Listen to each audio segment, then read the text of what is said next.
પહેલી વાત તમને એ કરી દઉં કે એક ઈશ્વરનો દ્રઢ આશરો કરવો. વેદોક્ત મત છે, વેદોક્ત સિદ્ધાંત છે કે ઈશ્વર એક જ છે.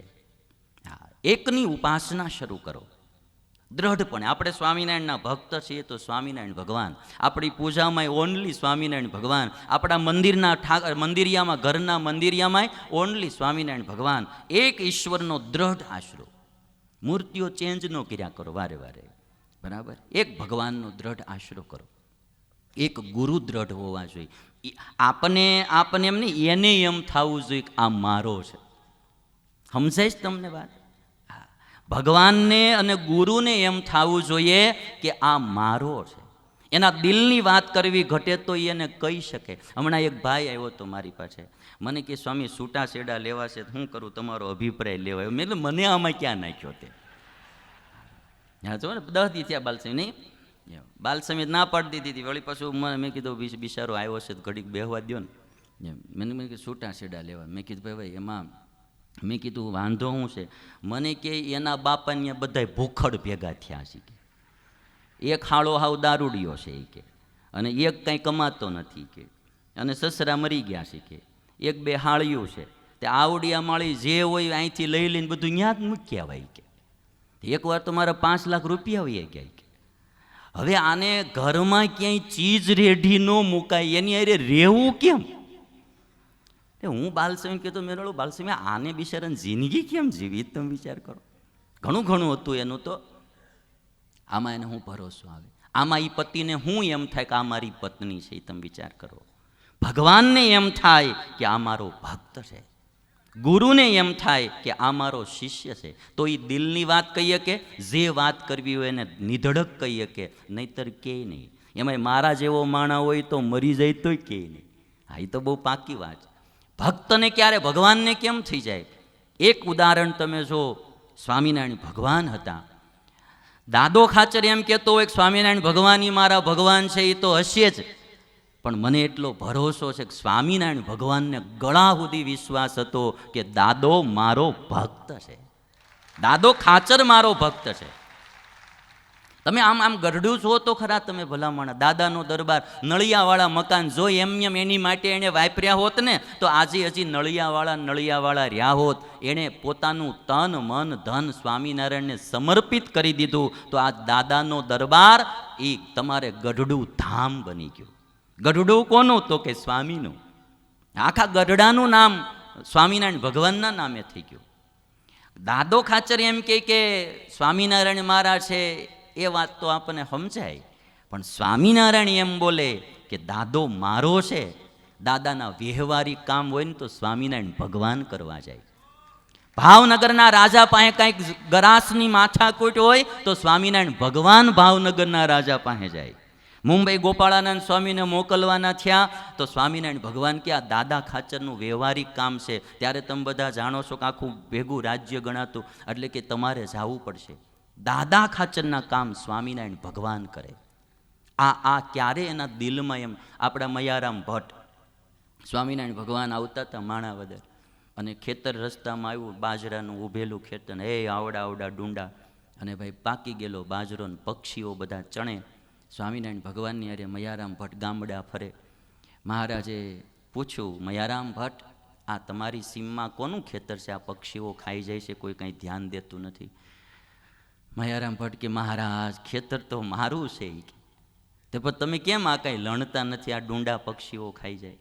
મહારાજ, હું તમારી અરે સત્સંગ વિચરણમાં ગામડા ફરું, અને મારો ભાઈ ગોવિંદ એ રૂમમાં બેઠો બેઠો તમારું ધ્યાન ધરતો હશે, આમાં ખેતરનું ધ્યાન કોણ રાખે?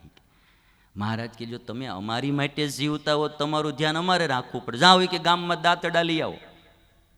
ગામમાં દાંતડા આવ્યા. મહારાજ આરે જેટલા સંતો અને હરિભક્તો હતા, મહારાજ કે મળો લણવા. 2 કલાકમાં લણીને ઢગલો કરી દીધો. લ્યો ઘડીકમાં એના બાજરા લણવાય સ્વામિનારાયણ ભગવાન જાય.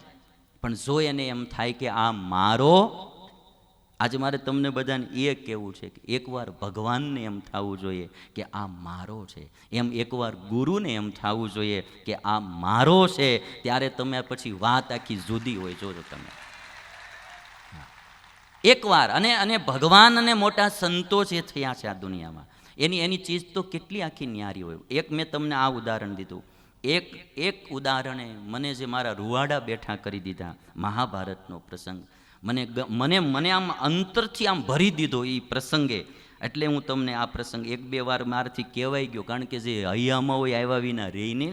હા, એટલો પ્રસંગ કે જયદ્રથને મારવાની પ્રતિજ્ઞા અર્જુને કરી કે કાલનો સૂર્યાસ્ત થાય એ પહેલાં હું જયદ્રથને મારી નાખું. ધૃતરાષ્ટ્રનો સગ્ગો જમાઈ, દુર્યોધનનો સગ્ગો બનેવી જયદ્રથ. અભિમન્યુને મારવામાં જયદ્રથે મોટી ભૂમિકા ભજવેલી. એટલે અર્જુન સાંજે આવ્યો ઘરે શિબિરમાં, નક્કી કર્યું કે હું કાલે આ જયદ્રથને સૂર્યાસ્ત પહેલાં મારી નાખું, અને જો હું જયદ્રથને ન મારી શકું તો હું અગ્નિમાં પ્રવેશ કરીને મરી જાઉં. પ્રતિજ્ઞા તો ઘોર કરી લીધી. આ બાજુ દુર્યોધનને ખબર પડી કે આ પ્રતિજ્ઞા કરી. કૃષ્ણ ભગવાને અર્જુનને એટલું કીધું કે તે પ્રતિજ્ઞા બહુ મોટી કરી નાખી, કે તારે કે પ્રતિજ્ઞા કરતાં પહેલાં જરાક અમારી હારે સલાહ તો કરવી હતી કે હું આ કરું કે ન કરું. હવે એ કે કાલ દુર્યોધન આખી સેનાને જયદ્રથના રક્ષણમાં લગાડી દે. અને દુર્યોધનની નક્કી થઈ ગયું હતું કાલ આપણે કાંઈ કરવાનું છે જ નહીં. કાલના દિવસમાં સૂર્યાસ્ત થાય ત્યાં સુધીમાં એક જ કામ કરવાનું છે કે કોઈ રીતે જયદ્રથ ન મરવો જોઈએ. જયદ્રથ નહીં મરે, અર્જુનની પ્રતિજ્ઞા પૂરી નહીં થાય, એટલે અર્જુન અગ્નિમાં પ્રવેશ કરી જશે. અને અર્જુનિયો ગયો, ઓલા શારને તો હું પકડીને ખાઈ જાઉં કે દુર્યોધન, મારું કામ પતી ગયું કે કાલ આપણે લડવાનું છે જ નહીં, ખાલી એક જ કામ કરવાનું, જયદ્રથની રક્ષા થવી જોઈએ. અર્જુન તો પ્રતિજ્ઞા કરીને હોઈ ગયો. રાતે 12 વાગ્યે કૃષ્ણ ભગવાનની ઊંઘ ઉડી ગઈ. રાતે 12 વાગ્યે એની માટે મને લાગે દ્વારિકાના રાજ માટે કોઈ દી રાતે 12 વાગ્યે ઊંઘ નહીં ઉડી હોય, પણ અર્જુન માટે રાતે 12 વાગ્યાની ઊંઘ ઉડી ગઈ.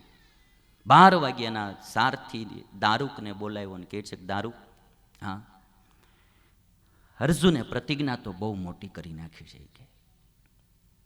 દારૂક કહે તો શું કરશું? કૃષ્ણ ભગવાન કે મને એવું લાગે છે કે જયદ્રથને જીતવો બહુ કઠણ છે કે કાલે ગુરુ દ્રોણ, કર્ણ આદિ બધા લાગી જશે, અને આ બધાને વિંધી અને અર્જુનને જયદ્રથ પાસે પોગવું એ બહુ કઠણ કામ પડી જાય. જા તું મારો રથ તૈયાર કરી રાખ. આને પ્રતિજ્ઞા કરી હતી કૃષ્ણે કે હું યુદ્ધમાં હથિયાર ધારણ નહીં કરું. હા, અને આ દારૂકને શું કહે છે કે તું મારો રથ તૈયાર કરી રાખ, જેટલા મારા અસ્ત્ર શસ્ત્ર છે એ બધા રથમાં ભરાવી રાખ. દારૂક, કાલનો દિવસ તું જોઈ જોજે, જો અર્જુનથી જયદ્રથ ન મેર્યો તો પછી હું યુદ્ધ કરીશ ને એક બી કૌરવને જીવતો ન રહેવા દઉં. દારૂક, હું અર્જુન વિનાની દુનિયા એક ઘડી પણ જોવા નથી માંગતો. કે આ શબ્દ જે છે ને આપણામાં આમ રૂવાડા બેઠા કરી દે. કૃષ્ણ બોલે કે હું અર્જુન વિનાની આ દુનિયા એક ઘડી પણ જોવા નથી માંગતો. આજના લવરિયાના હેત શું હોય ભલામણ? આ કૃષ્ણ, એને એકવાર એમ થવું જોઈએ કે આ મારો ભગત જુઓ તમે. અને એને પોતાની પ્રતિજ્ઞા તોડવી પડે તો એને સેજે આનિકાની ન થાય. એને એમ ન થાય કે મારી પ્રતિજ્ઞાનું હું મારો ભક્ત, આ ભક્તપણું છે. ભગવાનને એમ થાય કે આ મારો છે. ગુરુને એમ, તમે બધા ભગવાવાળાએ સાંભળી લેજો, એકવાર એને એમ થવું જોઈએ કે આ મારો છે તો આ કામ થાય. અને એટલા માટે મારે વાલા ભક્તો, મારે તમને એ કહેવું છે કે ભોગ તો આ દુનિયામાં અનંત જન્મો આમાં બધાને આપણને મળ્યા છે, એનો કોઈ મતલબ નથી. એ તો આપણે નહીં ભજન કરીએ ને તો ગમે અહીંયા જાહું અહીંયા બધે મળશે, પણ આ જન્મમાં એક ભગવાનને એમ થઈ જાય કે આ મારો, અને કોઈ એવા સંતને એમ થાય કે આ મારો, એવું કામ આ જન્મે કરીને કરી લેવું. બાકી તો બધું મળવાનું છે. સ્ત્રી ક્યાં જન્મમાં નથી મળી, પુરુષ ક્યાં જન્મમાં સ્ત્રીઓને નથી મળ્યા, ગધેડા કૂતરા મીંદડા ઊંટિયા જે જન્મ લીધા એમાં ક્યાં જન્મમાં ખાવાનું પીવાનું હરવા ફરવાનું નહીં મળ્યું. આ અમુક કૂતરાઓ રોજ પ્લેનમાં ફરે છે. લ્યો હાલો, તે શું થયું ભાઈ? લ્યો, આ અમુક માણસોના પાળેલા કૂતરા એ પ્લેનમાં જ ફરે છે. એને પાર્લેજી બિસ્કિટ મળે, આપણને રોટલા હુકા નથી મળતા ઘણા. એને એ રોજ પાર્લેજી બિસ્કિટ ખાય છે એ ઉડાઈ કૂતરા. આ અમુક આ આપણે હતાધારનો પાડો હતો, રાજાથી ઓછી સાહેબી હતી. અને જેને જેને આ પાડો જોયો એકવાર ઊંચી આંગળી કરો તમે હતાધારનો, લ્યો હાલો લ્યો. હા, માંદળીએ ઘણે પહેર્યા છે પાડાના. હતાધારનો પાડો એની આગળ હાથી ઝાંખો પડે કે ન પડે? રાજાની સેવા થતી હોય એવી સેવા થતી હતી કે નહોતી થતી એની? ક્યાં જન્મમાં માણાને હું નથી મળ્યું? અનંત કોટી જુગ સ્વાદ ચાખ્યા, નથી અબોટ્યા રસ કોઈ રાખ્યા, તથાપિ જો તૃપ્તિ થઈ ન ભાસે, તો આ ભવે શું મન તૃપ્ત થાશે? જન્મ જન્મથી જે ભોગવતા આવીએ અને જો તૃપ્તિ ન થઈ હોય તો એક જન્મમાં શું થાય? આ માવા ખાનારા હોય ને, આપણે માવો છોડાવીને તો એમ કે સ્વામી એક દી ખાઈ લેવા દો, કાલથી બંધ કરી દઈશ. એટલે તું આ 15 વર્ષ ત્યાં ખાતો આવતો તો તોય તારું પેટ ન ભરાણું, મન ન ધરાણું, તો હવે આજે એક દી ખાઈ લેવાથી શું થવાનું? ત્યારે તો માણસ સુરવીર થઈ જવું જોઈએ. એક ગાન બે કટકા નહીં, એટલે થોડુંક તો સુરવીર થવું પડે ને જીવનમાં. આ જીવન કંઈ બગાડવા માટે થોડું છે. એટલે મારે તમને બધાની એટલી વિનંતી કે ગુરુ પૂર્ણિમા, મારે આવતી ગુરુ પૂર્ણિમા સુધીમાં હવે મારે છે ને, મારો એક ટાર્ગેટ છે કે આજે આ ભારતીય સંસ્કૃતિ ઉપર મને આમ એમ થાય કે આપણા મહારાજ, આપણા નંદ સંતો, આપણા ભક્તો એણે જે દાખલો કર્યો, આ ભારતમાં આવેલા જે કોઈ આચાર્યો હોય, વલ્લભાચાર્ય હોય, શંકરાચાર્ય હોય, મધ્વાચાર્ય હોય, જે કોઈ મહાપુરુષો આવ્યા દુનિયાના, ભારતભરના, હું કૂવાનો ડેડકો થવા નહીં માંગતો. મારી વિચારધારા મહાસાગરની માછલી થવાની છે, કૂવાનો ડેડકો નહીં. કૂવાના ડેડકાની બાઉન્ડ્રી હોય 5 બાય 5ની, 10 બાય 10ની, એથી વધારે એને કંઈ કૂદકો મારવાનો હોય નહીં. મહાસાગરની માછલી બની, જે આપણી ભારતીય સંસ્કૃતિ માટે ભગવાનના અવતારોએ, મહાપુરુષોએ, આચાર્યોએ દાખલો કર્યો, એને આપણે ઉજાગર કરવો. આ મહાભારત ગ્રંથ કેદુનો તમે આમ જુઓ તો મેં બાલ સમયને કીધું કે એવો એક વિષય નહીં હોય. કેટલી પ્રકારના માણસોની વિચારધારા એમાં તમને જોવા મળે મહાભારત જેવા ગ્રંથમાં. લોકોએ એક વાત કરીને કે મહાભારત સંભળાઈને રિજેક્ટ કરી નાખ્યું. આવું રિજેક્ટ કરવાનું બંધ કરી અને આપણી સંસ્કૃતિ ઉજાગર થાય. એસીટી સંસ્થાનો પાયો મેં એટલા માટે નાખ્યો છે. અને આજે હું તમને ચોખ્ખું કહું છું, જેને આમાં જોડાવવું હોય એ દિલથી જોડાજો. પણ હવે પછીની જિંદગી છે ને, એ લવ ઇન રિલેશનશીપ જેવી નથી જોતી. આમ આ વાતમાં સમજતા હોય એટલે હું આંગળી કરો છું. આપણી ભારતીય સંસ્કૃતિ મૂળ વિવાહની હતી. ભારતીય સંસ્કૃતિ મૂળ વિવાહની હતી. અગ્નિની સાક્ષીએ ફેરા ફરાતા અને આખા ગામની સાક્ષીએ ફેરા ફરાતા, અને એ અગ્નિને લોકો ઘરે પછી પરિણ્યા પછી લઈ જતા. જે અગ્નિની સાક્ષીએ ફેરા ફરે 4, એ અગ્નિને પુરુષ પોતાની ઘરે લઈ જાય અને એ અગ્નિમાં રોજ યજ્ઞ કરે, આહુતિઓ આપે અને મરતા સુધી અગ્નિને ઠરવા ના દે. અને જ્યારે એનો અંતકાળ આવે, એનું શરીર પડી જાય, ત્યારે એ જ અગ્નિ દોણીમાં ભરાતો અને એ જ અગ્નિથી એનો અગ્નિ સંસ્કાર થતો. આ આપણી સંસ્કૃતિ હતી. હવે અટાણે તો જો કરો તો 15 જાતના અગ્નિ થઈ જાય.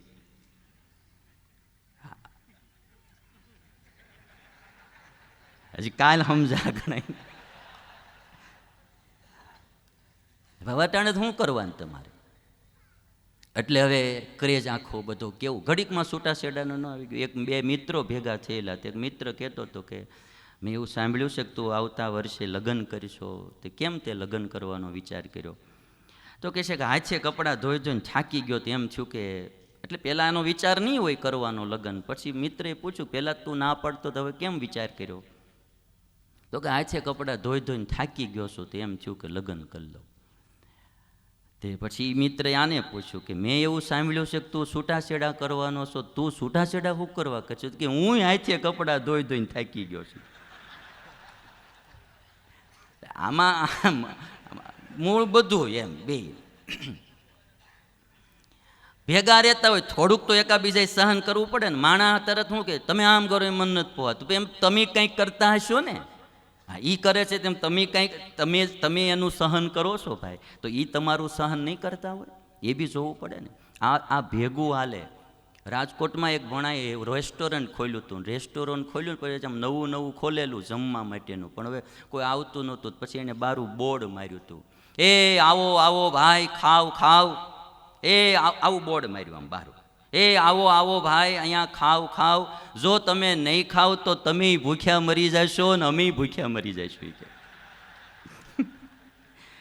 તમે ભૂખ્યા મરી જાઓ ને અમે ભૂખ્યા મરી જાઓ, માટે આવો ને ખાઓ, બે જીવશું એમ ટૂંકમાં. સંયુક્તમાં આવવું હોય ભાઈ, બે વિચારધારા રાખવી પડે ભેગી. આ હતું. એટલે હવે નવું શું આવ્યું? એક વાત કાન ખોલીને સાંભળી લેજો. આપણી ભારતીય સંસ્કૃતિ આ લોકમાં સુખી થવાનું અને મરીને પરલોકમાં સુખી થવાય ને એવી આપણી સંસ્કૃતિ છે. વન વે નથી. હા, વન વે નથી. કોઈ શાસ્ત્રને કોઈ સંત એમ નથી કહેતા તમે સારો બંગલો ન બનાવો, તમે સારી ગાડી ન રાખો, તમે સારા કપડાં ન પહેરો, તમે સારું ન ખાઓ, કોઈ નથી કહેતું. પણ એટલું કહે છે કે તમે હરામના રૂપિયાથી બંગલો ન બનાવો. તમે સારું મેસૂબ ખાઓ, પાણીપુરી ખાઓ ઘરે બનાવીને, પણ તમે નકરું હોટલનું ન ખાવાનું, દારૂ ને માંસ ને આ તે ન ખાઓ, પીંડા ન ખાઓ. આ આપણી સંસ્કૃતિ આટલું કહે. બાકી લાડવા ખાઓ, પેંડા ખાઓ, બરફી ખાઓ, કોણ ના પાડે? તમે કપડાં સારા પહેરો, તમે સારું ઘર બનાવો, તમે સારી ગાડી રાખો. આ લોકના વિરોધમાં આપણી ભારતીય સંસ્કૃતિ છે જ નહીં. ભારતીય સંસ્કૃતિ અધર્મના વિરોધમાં છે, પાપના વિરોધમાં છે. આપણી ભારતીય સંસ્કૃતિ યોગવાદી સંસ્કૃતિ છે. અને જે આજે ભોગવાદી થતી જાય, ઉત્સવો ભોગવાદી બનાવી દીધા, જીવન ભોગવાદી માણસે બનાવી દીધું. એટલે એમાંથી આ એક ચીજ આવી, live in relationship. Live in રિલેશનશીપમાં હું પોહાય ત્યાં સુધી રહીને પછી ધડ દેખાના વ્યા જાય, એમાં કોઈનું કોઈ કહેવાય નહીં. એટલે મારે તો તમને એટલું કહેવું છે કે ભગવાનની હારે અને ગુરુની હારે લીવ ઇન રિલેશનશીપ જેવો સંબંધ ન હાલે, એનો તો ઓલા અગ્નિની સાક્ષી જેવો સંબંધ હોવો જોઈએ. સ્વામિનારાયણ ભગવાન કે આમ સૂળીએ લટકાડ્યો હોય અને એનો ભગવાન પાસે પડખે ઊભો હોય તો એકવાર એમ ન કહે કે હે મહારાજ મારી રક્ષા કરજો, ત્યારે ભક્ત ખરો નિષ્કામ ભક્ત કહેવાય. એકવાર એમ ન કે મારી રક્ષા કરજો. આવા ભક્ત થાવું. અને નિષ્કુળાનંદ સ્વામીએ જે એક વાત કીધી કે સેવક થઈ ઘનશ્યામના અને ઈચ્છવા સુખ સંસારના, નિષ્કુળાનંદ એ ભક્ત નહીં, એ તો લક્ષણ છે ચોર ઝારના. ભગવાનના ભગત થઈ અને નકરા લૌકિક સુખો ઈચ્છવા તો સ્વામી કે ભક્ત જ નથી, એ તો ચોરના લક્ષણ છે અને વ્યભિચારી માણાના લક્ષણ છે. માટે વાલા ભક્તો, આવતી ગુરુ પૂર્ણિમા આવે ત્યાં સુધી મારે અનંત જીવોના ઉદ્ધાર કે કલ્યાણ માટે જે કંઈ દાખલો હું કથાનો કરું છું, મને એમ થાય કે આપણી યુવા પેઢી, આપણી ભારતીય સંસ્કૃતિ, એમાં બે તત્વો, એક આજે જે વ્યસનો દ્વારા આપણા સમાજને ખોખલો કરી રહ્યા છે. અમુક વિદેશીઓ તત્વોની બી આ એક ચાલ હોય છે કે જે આપણા હરિયાણા, પંજાબ જેવા દેશો, એને રાજ્યો, એને આખી યુવા પેઢીને ડ્રગ્સમાં ખતમ કરી નાખી છે. આપણા ગુજરાતમાં દારૂબંધી હોવા છતાંય કેટલો દારૂ પીવાય. અમારે ત્યાં જોઈએ છીએ અમે ક્યાંક એક ઝૂંપડામાં દારૂની દુકાનવાળાને રોજનો 3 લાખનો વકરો હોય ભાઈ. કોઈ પ્રકારનું એને ફર્નિચર કરવાની જરૂર નહીં. તમે આમ કાંઈક બૂટની દુકાન બનાવી હોય તો 2 લાખનું ફર્નિચર કરવું પડે, દારૂની દુકાનવાળાને કાંઈ નહીં. આ આજે આપણી સંસ્કૃતિ યુવા પેઢી ઉપર આ વ્યસનોનો એક એવો પ્રકોપ છે, એમાં આપણી યુવા પેઢી ખતમ થઈ રહી છે. બીજું, આ ફિલ્મ ઇન્ડસ્ટ્રીવાળા, તમને જે સમજાય તે, પણ ફિલ્મ ઇન્ડસ્ટ્રીવાળા આ સમાજમાં એટલી વિકૃતિઓ ફેલાવે છે. પહેરવેશમાં, રહન સહનમાં તમે બધા જોશો કે પહેલાં જે પિક્ચરોની શરૂઆત થઈને અને ખાલી એને એસી જરૂર પડતી હતી ને એમાં ખાલી ગણતરીના થોડાક જ કામ થતા હતા અને જગ્યા લેતી હતી આખી રૂમ. અને કોમ્પ્યુટરના જનરેશન અપગ્રેડ થતાં અટાણે તમે જુઓ તો આમ લેપટોપ આવી ગયા, બરાબર છે, અને એમાંથી હવે તો પામ ટોપ આવી ગયા હાથમાં તમે, અને હવે તો આ મોબાઈલ આવી ગયો, તો બાકી શું છે? એમ નાટકનું અપગ્રેડ થયું ફિલ્મ ઇન્ડસ્ટ્રી. ફિલ્મોમાં તમે જોશો તો પહેલાં રાજા હરિશ્ચંદ્રન આવા જ ફિલ્મો આવતા હતા. પછીના લોકોએ એમ થયું કે આપણે ઇન્કમ કેમ વધારવી, તો કે સમાજ જે ભોગવાદી જે ઉતરતો છે એને આ જ ગમવાનું, એટલે એણે ઉતરતી ચીજો એમાં એડ કરતા ગયા. ભાજ અટાણે તમે આ બધા ફાટલા કપડાં પહેરીને જુવાનીઓ જૂતીઓ આટા મારે છે, કાંઈ શરમ કહેવાય તમને લાગે છે? એ આ ફિલ્મવાળાનું જોઈને કરે છે. હાથે કરીને જે એકદમ સારું કપડું હોય અને તોડી ફાડી અને પછી પહેરવાનું, આની શું જરૂર છે? હું તમને એમ કહું, તમે નો પહેરવા બિલકુલ નો પહેરો, હવે આવા પહેરીને હું કામ તમારે? ફિલ્મ ઇન્ડસ્ટ્રીઓવાળા એટલી વિકૃતિઓ ફેલાવે છે. પહેલાંના જમાનામાં આટલા બધા પ્રેમ લગ્ન, અત્યારે પ્રેમ લગ્ન ને પ્રેમને કારણે કેટલા માણસો રોજના મરે છે એ તમે ન્યૂઝપેપર કે ક્યાંય બી જોતા હો તમને ખબર જ છે. જેટલા આતંકવાદી ભારતમાં લોકોને નથી મારતા, એથી વધારે વ્યસનને કારણે મરે છે, અને એથી વધારે આ લફરાઓને કારણે માણસો મરે અને મારે છે. આ વિકૃતિ ફેલાઈ રહી છે. અને શાસ્ત્રો એમ બોલે કે એક જીવને તમે ભગવાનને માર્ગે વાળો, સદમાર્ગે વાળો, તો એક બ્રહ્માંડ ઉગાર્યાનું પુણ્ય થાય. તો એક જીવને તમે ખોટે માર્ગે વાળો તો બ્રહ્માંડ ભાંગ્યાનું પાપ પણ લાગે. આ જે વિકૃતિઓ ફેલાવનારા માણસો છે ને બધા ઇન્ડસ્ટ્રી દ્વારા, યુવાનોને જે ખોટે માર્ગે લઈ જનારા, ઈવડા એ બીજે જન્મે એવા ખહુરિયા કૂતર્યા થવાના સાલા. 10 ગામડાની શેરીઓની આટા મારશે તો રોટલો નહીં મળે, બંગાહું ને ઈતળિયું એટલું વળગશે, એની વાત જવા દો. અને મરતી વખતે સાલાઓને માથામાં જીવડા પડશે. હા, તમને હું ખોટું નહીં કહેતો. એક માણાને સારે માર્ગે લઈ જાઓ, સદમાર્ગે લઈ જાઓ, એને શુદ્ધ બનાવો, અર્જુન જેવો ભક્ત બનાવો, કે અમરીશ રાજા જેવો કે જનક રાજા જેવો ભક્ત બનાવવામાં કેટલો દાખલો કરવો પડે, અને આવડાઓ આ વિકૃતિઓ ફેલાવ્યા જ કરે. એટલે મારે તમને એ કહેવું છે, સ્વામિનારાયણ ભગવાને તમને બધાને ના પાડી છે, અમુક ચીજો તો જોવી જ નહીં. એનું અનુકરણ કરવું હોય તો મહાપુરુષોનું અનુકરણ કરો. મહાત્મા ગાંધી કે સરદાર પટેલનું અનુકરણ કરો, મોળાનું અનુકરણ ન કરો. અને મારો દાખલો હવે આજ પછી એ છે કે મારે, જો કે આ વર્ષમાં મેં 19 કથાઓ અલગ અલગ શહેરોમાં ગુજરાતમાં કરી.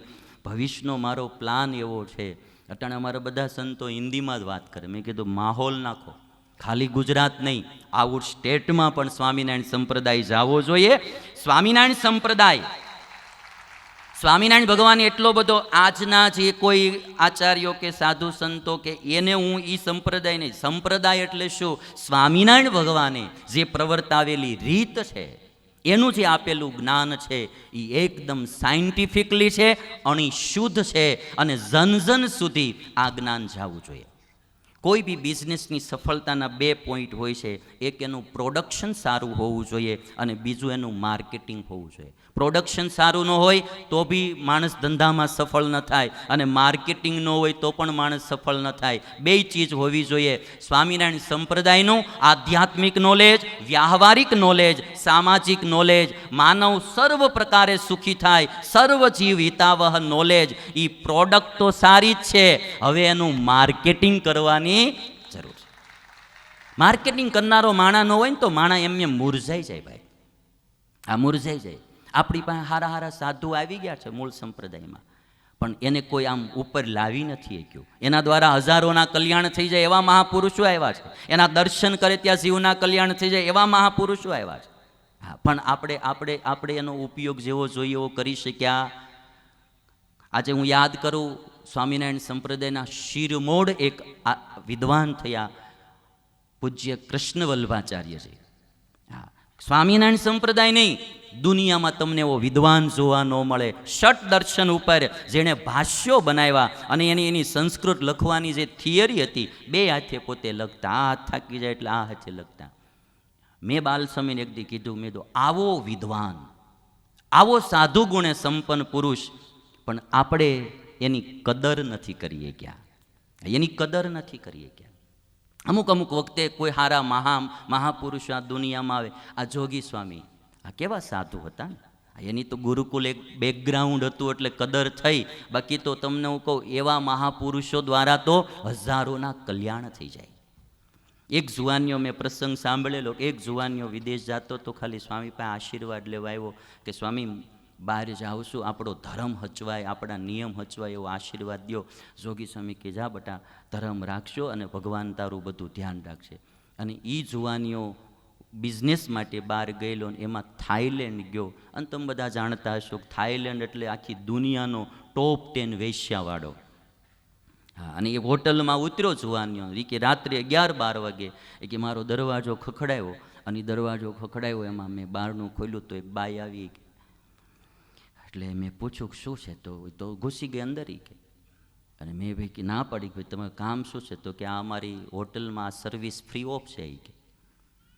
વિચાર કરો તમે, એકાંતમાં નારીનો યોગ થયો. આ યુવાન કે મેં એને ના પાડી કે મારે આ કંઈ કરવું નથી, તું બારી નીકળી જા. એ કે મેં કેટલી મનાવી એને, કેટલું કીધું, પણ એ માની જ નહીં. એ કે અમારા ઉપરથી ઓર્ડર છે અમારા અહીંના મેનેજમેન્ટનો. એ કે એટલે તમે અહીંના અમારા મુખ્ય મેનેજર હોય એને કહો તો જ જઈ શકું. એ કે મેં એના મેનેજરને ફોન કર્યો ને એ આવ્યો ને એ એને લઈને ગયો. એ આવીને સાધુઓને વાત કરતો હતો, સ્વામી જોગી સ્વામીના આશીર્વાદ લઈને ગયો તો એટલે મહારાજે મારી રક્ષા કરી છે. કોણ પડ્યા વિનાનો રે?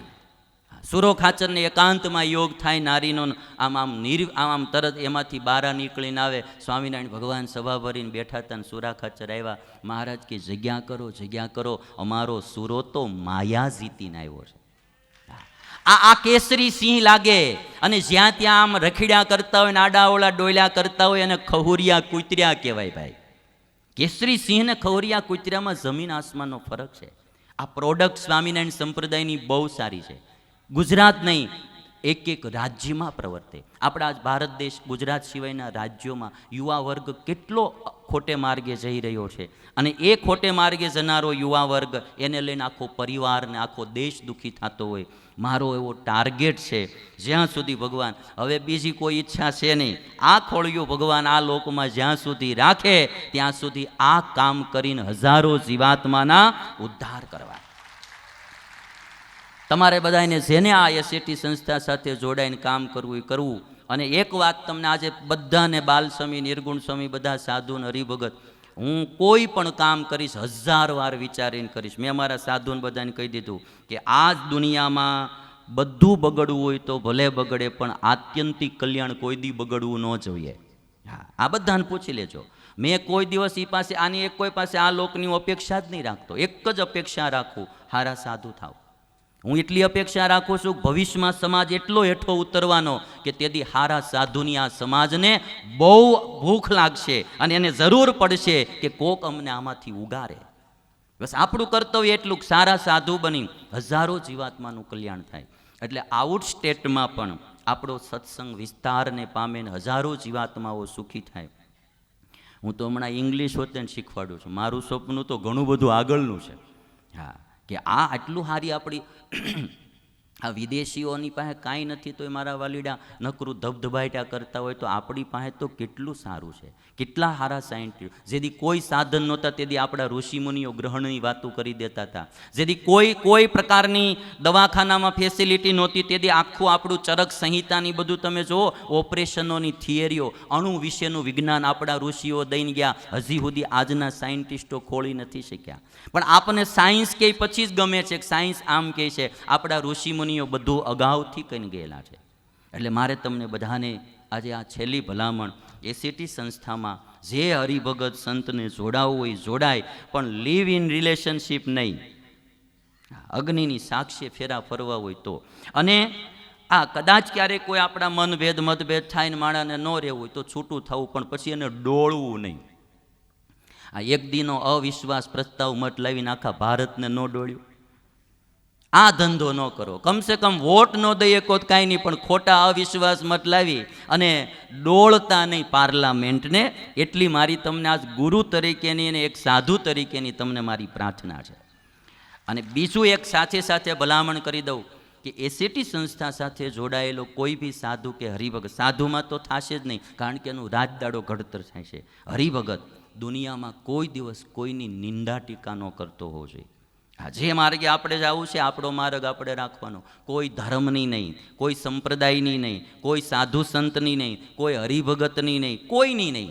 આપણે કોઈની નિંદા ટીકામાં ન જવું. આપણો એક જ સૂત્ર છે, respect all, follow one, hate none. આદર બધાને આપો, અનુસરણ એકનું કરો, તિરસ્કાર કોઈનું ના કરો. અને એક વાત કે ભગવાનની દયાથી મને બે બાજુની બે ભુજાઓ કહો તો બાલસ્વામી અને નિર્ગુણ સ્વામી, આ બે સાધુ એવા મળ્યા કે સમજી શકે છે. જો એ માણસ સમજી ન શકે ને તો આપણે કામ કરવું ને લેટ બહુ થઈ જાય, કારણ કે એની સમજ શક્તિ આવતા માણસને બહુ વાર લાગે છે. અનુભવના આધારે માણાના નિર્ણય આવતા હોય છે. આજે પૂજનોનો શોર્ટ લેજો, હવે મને ઉપડી ગયું છે, હવે મને કહી દેવા દો. ગદા યુદ્ધમાં દુર્યોધને, આ તમને હું એક તમારી બી વાત કરું, ઘણીવાર સમજ શક્તિમાં આપણો અનુભવ ઘટતો હોય.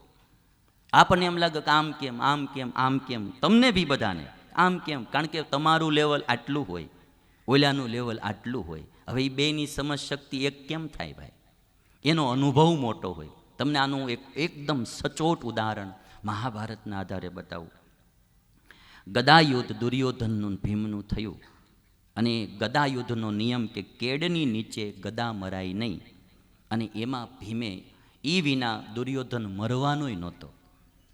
એટલે યુદ્ધ બહુ ચાલતું હતું, ભીમ જીતતો નહોતો. અર્જુને કૃષ્ણને પૂછ્યું કે હવે આનું શું થાય, આમાં કોણ બળિયો તમને વધારે લાગે છે બેયમાં?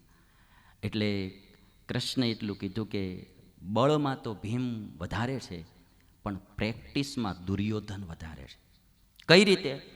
તો કે જ્યારથી તમે વનમાં ગયા, 12 વર્ષ 1 વર્ષ ગુપ્તવાસ, 13 વર્ષ વનમાં રહ્યા, ત્યાં સુધી એણે ભીમનું લોઢાનું પૂતળું બનાવી 13 વર્ષ સુધી ગદાઓ ઝીકી છે. એને જે પ્રેક્ટિસ થઈ ગઈ છે એ ભીમ કરતાં પણ વધારે છે.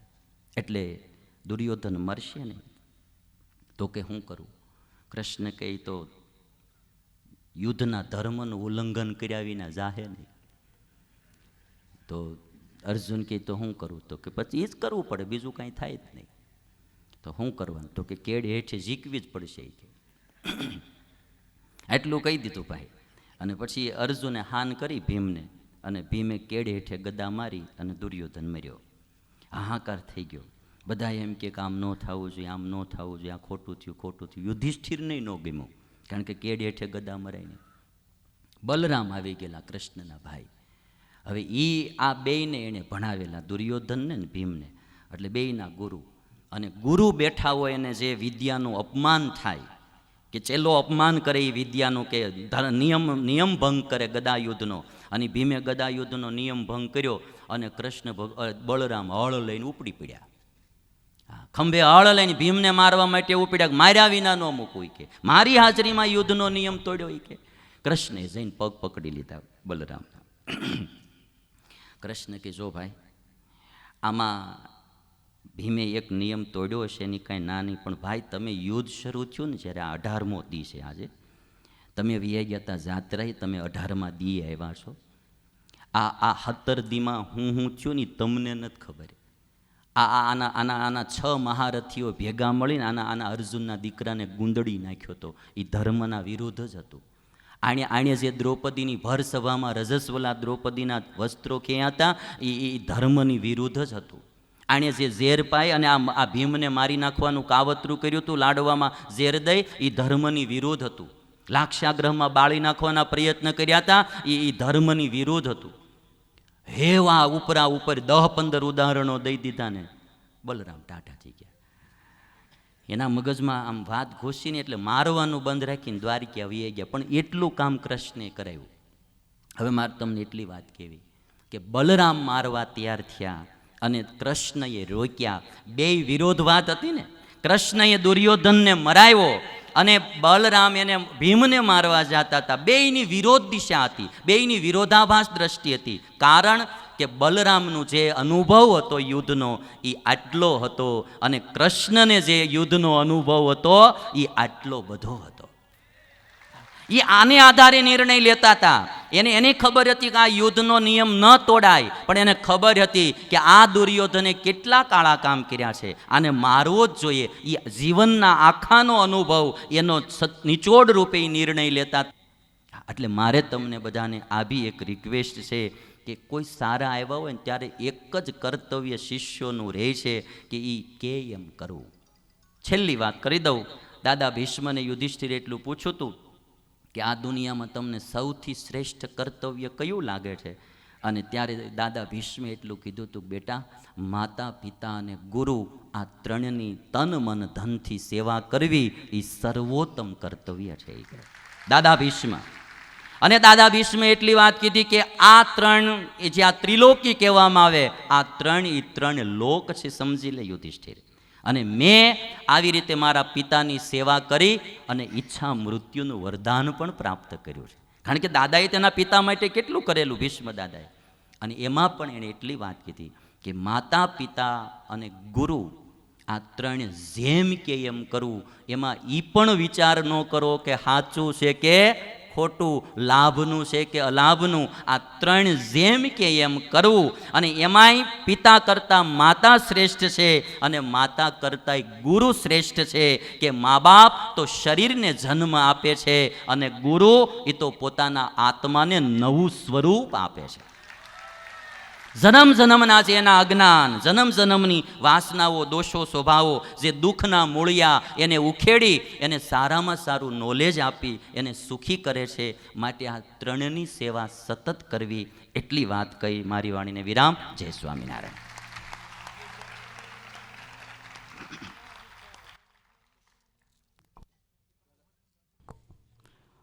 વાલા ભક્તો, પૂજ્ય સ્વામીએ ખૂબ અદ્ભુત વાતો આજે આપણા માટે જીવનનું ભાતું, આપણને વાતોના માધ્યમથી આપણા જીવન માટે ઘણું બધું આપણને આપ્યું છે. આપણે આ એક એક વાતને ખૂબ મનન કરીને, દિધ્યાસ કરીને જીવનમાં સાક્ષાત્કાર થાય એવો પ્રયાસ કરવાનો છે. મેં શરૂઆતમાં પણ કીધું હતું કે પૂજ્ય સ્વામીની હરેક વિચાર દ્રષ્ટિ ખૂબ આગવી છે. એ સ્વામીના જીવનમાંથી આપણને જોઈએ છીએ. અને ખાસ સ્વામીનો એક મોટામાં મોટો ગુણ હોય તો ક્યારેય કોઈની નિંદા ટીકા ન કરવી, હંમેશા પોઝિટિવ વિચારવું, પોઝિટિવ વાત કરવી અને પોઝિટિવ વાત સાંભળવી.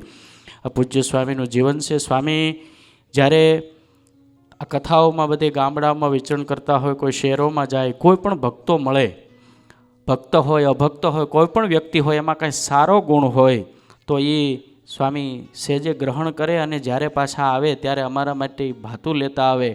અને જ્યારે અમારી સભા થાય ત્યારે જે જે ભક્તો હોય એમાં કાંઈ સારા ગુણો હોય એની સુંદર મજાની વાતો કરે. એટલે સ્વામીનું જીવન છે એ એકદમ પોઝિટિવ છે. આપણે બધાએ પોઝિટિવ થવાનું છે. અને જે નિંદા, ટીકા, ઈર્ષા, એ તો જે આપણે કહેવાય ને કે જે દુર્બળ માણસ હોય એનું એ કાર્ય છે. જે સક્ષમ હોય, શ્રેષ્ઠ હોય, ખાનદાન હોય, એણે હંમેશા ગુણગ્રાહી થવું. પૂજ્ય સ્વામીનો પણ એવો ગુણગ્રાહી સ્વભાવ છે. આપણે વિશેષ સમય નથી લેવો, હવે આપણે પૂજન તરફ આગળ વધવાનું છે. તો સૌ પ્રથમ પૂજ્ય સ્વામી ભગવાનનું પૂજન કરશે. કારણ કે આપ સૌ કોઈ જાણો છો કે ભગવાન છે એ સર્વે અવતારના અવતારી અને સર્વેશ્વર છે. બ્રહ્માનંદ સ્વામીએ પણ બધાના ગુરુ તરીકે ભગવાનને સાતમા ગુરુ ભગવાનને ગણ્યા છે. તો પૂજ્ય સ્વામી સૌ પ્રથમ ભગવાન. એક મિનિટ વાલા ભક્તો, મારે એક વાત તમને કહેવાની એ રહી ગઈ કે ભગવાનની દયાથી આજે જીવનમાં એટલો આનંદ થાય આપણને કે એક તો ભગવાને માણાનો આપણને દેહ આપ્યો. હું મારું જે તમને કહું, તમને બધાને બી મળ્યું છે. એમાંય પાછો ભારત ખંડમાં જે જન્મ મળ્યો ને એ આપણા બધાના બહુ મોટા ભાગ છે. અને ભારત ખંડમાંય તમને એટલું તો હું કહી શકું કે એમાંય ગુજરાત એટલે ગુજરાત, જે આપણે બધા ગુજરાતમાં જન્મ્યા છે ને એ આપણા મોટા ભાગ છે. અને એની સાથે જે આપણને આ સ્વામિનારાયણ સંપ્રદાય વચનામૃત જેવું શાસ્ત્ર જે મળ્યું એ આપણા જીવના કલ્યાણનું શિરમોડ ચીજ આપણને મળે છે. અને એથી વધારે મને જે સંતો મળ્યા છે, આ નિર્ગુણ સ્વામીની બાલસ્વામીએ વાત કરી એટલે યાદ મને આવી. આ 28 વર્ષ થયા. હું બાલસ્વામી તો હજી એટલું બધું જ ભેગું નથી રહ્યા જેટલું હું નિર્ગુણ સ્વામી રહ્યા. અમે પહેલેથી ભેગા છીએ, 28 વર્ષ થયા. હજી હું બાલસ્વામીને ક્યારેય તુકારે ન બોલાવું, નિર્ગુણ સ્વામીને તુકારે બોલાવું. હા, એટલું હેત આપણે એમ. અને બાલસ્વામીએ જેમ વાત કરી એમ હું સાધુ થયો મારું બીજું જ વર્ષ હજી હતું. અને ટાઇફોઇડ તાવ આવ્યો તો લગભગ 1 મહિનો તાવ મને રહેલો. વલ્લભીપુર અમે ભણતા સંસ્કૃત. અને ત્યારે જે નિર્ગુણ સ્વામીએ સેવા કરી હતી ને, એક મા એના દીકરાની સેવા ન કરે ને એટલી સેવા નિર્ગુણ સ્વામીએ ત્યારે કરેલી. અને બાલસ્વામી જે છે, અમુક પાર્ટ્સ સંસ્થાઓ એમાં હરેક પ્રકારના માણસ જોઈએ. હા, અમુક ભૂમિકા બાલસ્વામી ભજવે અને અમુક ભૂમિકા નિર્ગુણ સ્વામી ભજવે એટલે કામ બહુ સારું થાય.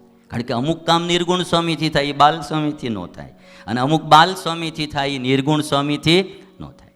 એટલે અમુક ભગવાને જે આમ બેલેન્સ સાથેનું ચટણી, મીઠું, હળદર, ગોળ, ધાણા જીરું આ બધુંય જે આપણને આપ્યું છે ને ભગવાને, એને કારણે શાક બહુ મીઠું થાય છે. આજે જે સદ્ધામનો મોટો જબરો આપણો સંકલ્પ છે, કારણ કે પાયામાંથી મારે એક સારા આદર્શ નાગરિકો એમાં તૈયાર થાય ભારતભરના, એવું આપણું ધ્યેય છે આખો, કે આમાંથી સારા નાગરિકો ભારતના તૈયાર થાય. એનું બહુ મોટું કામ નિર્ગુણ સ્વામી સંભાળે છે. એને મારામાં હેત એટલું બધું, વાંક ગમે એનો હોય વઢે મને. એટલે કે હેત વિના કોણ માણાને જ કહીએ કે અમારે જમવા ક્યાંક જવાનું હોય ને, કોઈ ગ્રહસ્થની ઘેરે ટાઈમ આપ્યો હોય ને બાલ સ્વામીએ મોડું કર્યું હોય તો એ ફોન મને કરે, હું પણ આવું ના આવું એટલા વાગી ગયા, પણ મેં કીધું મેં ક્યાં નક્કી કર્યું છે. એટલે આમ એટલું બધું હેત એને મારા પ્રત્યે. એટલે આમ એકમેક જેવું. એટલે આ સંતો, એ સિવાય અમારે સર્વમંગલ સ્વામી છે, જનમંગલ સ્વામી છે, પ્રિયવદન સ્વામી છે, આ બધા જુવાનિયાઓ છે, પણ એને તમે ગમે ત્યારે ગમે એમ ખીજાવ, ગમે એમ કહો, ગમે એમ કરો, કોઈ દી દુઃખ લાગવાની વાત નહીં. આવા સાધુ મળવા ને એ બી જીવનમાં બહુ દુર્લભ છે. એટલે આને હું અબજો રૂપિયાનો ખજાનો સમજું છું. અબજોપતિ માણાના ઘરમાં બે માણા હારા ન હોય ને તો બંગલા સુખ નો આપે ભાઈ, અને જંગલમાં રહેતા હોય પણ ભેગા આવા હારા માણા હોય ને તો કાંઈ ન હોય ને રોડ ઉપર સુખના ફુવારા છૂટે. હવે નિર્ગુણ સ્વામી એકવાર કીધેલું કે અમે 7 જણા, જ્યારે અમે મંડળની શરૂઆત થઈ, એ કે અમે રોડ ઉપર બેઠા હશું ને તો અમને સુખ આવશે. એ સુખ આત્મબુદ્ધિનું છે. હા, અને એ સમજવાનું છે. મારા જીવનની બી એક વાત તમને હું કહી દઉં કે હું કંઈક નિર્ણય લેતો મારી વિચારધારા પ્રમાણે, મને એમ ખબર પડે કે બાલ સ્વામીને એક નિર્ગુણ સ્વામીના નહીં ગમતું તો હું તરત એ નિર્ણયને સ્ટોપ કરી દઉં. હું કહું ભગવાનની જ્યારે ઈચ્છા હશે ત્યારે એને સમજાવશે ને ત્યારે થાય. આપણે એવી ઉતાવળ નહીં. વડીલોનું બી ધ્યાન રાખવું, એને સાચવવા રાખવા, પરિવારમાં આવી રીતે જે રહેવું. જનમંગલ સ્વામી, સર્વમંગલ સ્વામી, અમારા પ્રિયવદન સ્વામી, અને ગમે એટલું આપણે ખીજાવ કાંઈ નહીં. નાના છે એનું જે આપણે બહુ અટાણે ન કહી, કારણ કે જે અમુક રેખાઓ ખુલવાની હોય એટલે એ બહુ અગાઉ આપણે ન કહેવાય, પણ એમાં આવડા કોઈને ખોટું લાગે નહીં. અને સર્વમંગલ સ્વામી જે દાખલો કરે એસીટી સંસ્થા કે રુસ્તમબા કે એની માટે, બાપ રે બાપ, એ કોઈ કરી જ ન હોય. કે આ ભીખુ દાદા આવ્યા છે અમદાવાદથી, પૂછો એને. ભીખુ દાદાને એને કહેવું પડે કે હવે તમે સ્વામી ઘડી ખોઈ જાઓ. એ કે હા, એ તમે ઘડી ખોઈ જાઓ. એ જે માણસ દાખલો કરે, અને દાખલો કરે એટલે કોઈ અપેક્ષા વિના ન કરે, કોઈ દી નોંધની અપેક્ષા નહીં, હારની અપેક્ષા નહીં. સર્વમંગલ સ્વામી જે કથાઓમાં આજે બધી આમાં દાખલો કર્યો છે ભાઈ, એટલો દાખલો મારા ખ્યાલ મુજબ કોઈથી થાય નહીં. એ જીવને નથી એના શરીરની પરવા. 13 વર્ષના આવડા જનમંગલ સ્વામીની એ બધાએ લગભગ 13 વર્ષના હતા ત્યારે ઘર છોડીને આવ્યા. આજ દી સુધીમાં આ સાધુઓને કોઈ દી લૌકિક કોઈ ઈચ્છા ન જાગે ભાઈ. આ 2 ભુજાવાળા પરમેશ્વર જેવા કહેવાય. આપણું દિલ એમ આપના અંતરથી એમ થાય. કારણ કે આ બધાની આરે બી મારે બહુ ઝાઝા સમય થઈ ગયો, 15-20 વર્ષ થઈ ગયા. કોઈ દિવસ ભૌતિક કે લૌકિક કોઈ અપેક્ષા નહીં. દેહને હોવાનું કે ખાવાની કોઈ અપેક્ષા નહીં. ખબર પડે ઘટે એમ છે જમણવારમાં તો એ પોતે ભૂખ્યા રહીને બીજાને જમાડી દે. આવા આવડા નાનપણથી આવા સાધુ. એટલે તમને હું એક વાત ખાલી એટલા માટે મેં આ કીધી કે તમે આખી દુનિયા ફરી આવો, કદાચ આવું મંડળ તમને મળે, પણ આથી સારું તો ન મળે ને. એ બહુ 100% હું મારા દિલની વાત કરું છું. કારણ કે હું આ બધા ભેગો વર્ષોથી રહું છું. આ ગુરુભાઈઓ છે, બાલ સ્વામી, નિર્ગુણ સ્વામી, તો એ શિષ્યની જેમ રહે છે. મેં ફિલિંગ કરેલી છે કે એ પહેલાં બી રહેતા, આજે રહે છે. તો એક દાસની જેમ, એક શિષ્યની જેમ, એક આજ્ઞા આપણને પૂછ્યા વિના કાંઈ કામ ન કરે. આવું જે સારું સંત મંડળ. એટલે મને એમ થાય અટાણે સહી તો 11-12 તે માંડ એક ક્રિકેટની ટીમ છે, પણ મને એવું લાગે ચોક્કા ને છક્કા જીકે એવી ટીમ છે. હવે જો તમે બધા થોડા ઓડિયન્સવાળા હારા જોડાઈ જાઓ તો આ ભારતભરમાં સ્વામિનારાયણ સંપ્રદાય ગુણાતીતાનંદ સ્વામી કીધું આખા બ્રહ્માંડમાં સત્સંગ કરાવો છે. વાતું વાંચજો, આખા બ્રહ્માંડમાં સત્સંગ કરાવવો છે. અને સ્વામી કે પાંદડે સ્વામિનારાયણ થાય એવું કરવું છે. અને મહારાજ એમ કહેતા કે એક સાધુ પાછળ લાખ માણા ફરશે ત્યારે સમજશું કે સત્સંગ થયો. એ માર્ગે, પોઝિટિવ માર્ગે, નેગેટિવ માર્ગ જ નહીં. કોઈ ગાળ દઈ જાય ને તો એની ચર્ચાય નહીં કરવાની. દીધી 2 આપણા કોઈ વખાણ કરતું હોય 2 ગાળી દે, એમાં શું વાંધો. હા, રોજ કંઈ પણ નકરા લાડવા થોડા ભાવે, ક્યારેક પાપડે ખાવો જોઈએ, થોડુંક અથાણવું જોઈએ. કોઈ વિરોધ કરે, કોઈ નિંદા કરે આપણી, કોઈ ટીકા કરે, એની સામું જોવું જ નહીં. ભીષ્મ દાદાએ કીધું તું યુધિષ્ઠિરને, બધું જ થાય ભાઈ, આ દુનિયામાં બધું જ થાય, એટલે એની કોઈ ચિંતા, પોઝિટિવ માર્ગે આપણે હાલ્યું જવું. એટલે આવું સારું સંત મંડળ એ તમને મને બધાને મળ્યું છે, એ સૌથી મોટા આપણા ભાગ્ય છે. વાલા ભક્તો, પૂજ્ય સ્વામીએ દરેક સંતોની જે વિશેષ ગુણો એ વાત કરી, આપણે પણ જીવનમાં ઉતારીએ. અત્યારે હવે પૂજ્ય સ્વામી ઠાકોરજીનું પૂજન પ્રથમ કરશે. આપણે આ દિવ્ય કાર્યક્રમને નિહાળીને અંતરમાં ઉતારવાનો છે.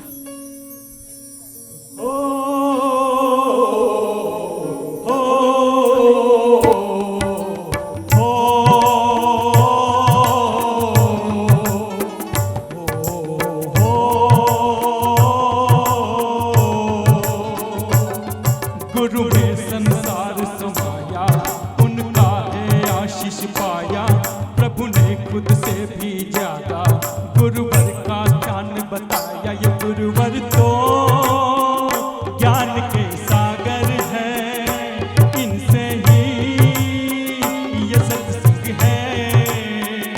ये गुरुवर तो ज्ञान के सागर है, इनसे ही ये सत्संग है. गुरु में संसार समाया, उनका है आशीष पाया, प्रभु ने खुद से भी ऊंचा गुरु का है स्थान बताया. ये गुरुवर तो ज्ञान के सागर है, इनसे ही ये सत्संग है.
जो सिखा